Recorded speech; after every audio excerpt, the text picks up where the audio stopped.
a day in my life as a Filipino coach here in Riyadh. And today guys, nandito tayo sa top up kasi titingin kami ng salamin and walis tambo. So samahan nyo kami, let's go!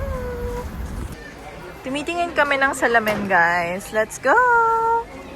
Ayan, ang dami ditong Morea. Feeling! So ayan, nabasag kasi yung salamin namin sa CR, so tumitingin kami dito. Let's go! Ang cute ng mga salamin dito guys, may ganito. May ganyan. Tapos mura lang dito sa top up. Hindi ko alam kung sa King Abdulaziz to, pero ito yung malapit sa amin sa may Al Nafel. Mura lang ng mga salamin, oh. Ito, 95. Tapos ito gusto kong bilhin in the future. Siguro pag nakalipat na ako ng bahay. Ayan, oh, diba? So cute. Hindi siya ganun kamahal. And ito na yung napili namin. Last na yan. Last na to. Wag na to. Cute pa naman siya. Tapos 11 reals lang. Sayang naman. So, ayan guys, so nakahanap kami ng stock. 11 reals lang. Tsaka so cute. Maganda siya, maganda siya. Minimalist lang. So, ayan, hanap kami ng walis tambo. Let's go! Kami lang naghanap nito kasi sabi ni brother, finish na daw. Tinamad na maghanap. Feeling.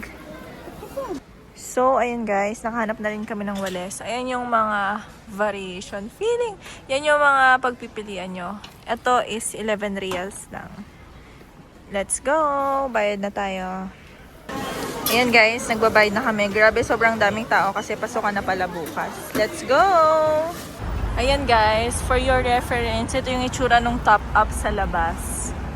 Ayan, you can literally find everything and anything here. Lahat ng panggamit nyo sa bahay or sa buhay. Going to Batha! Let's go!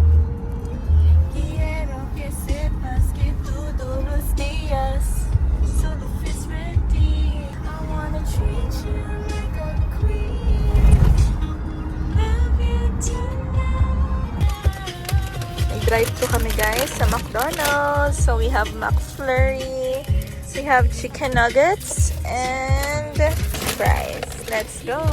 Punta kami sa Batha. Yalla!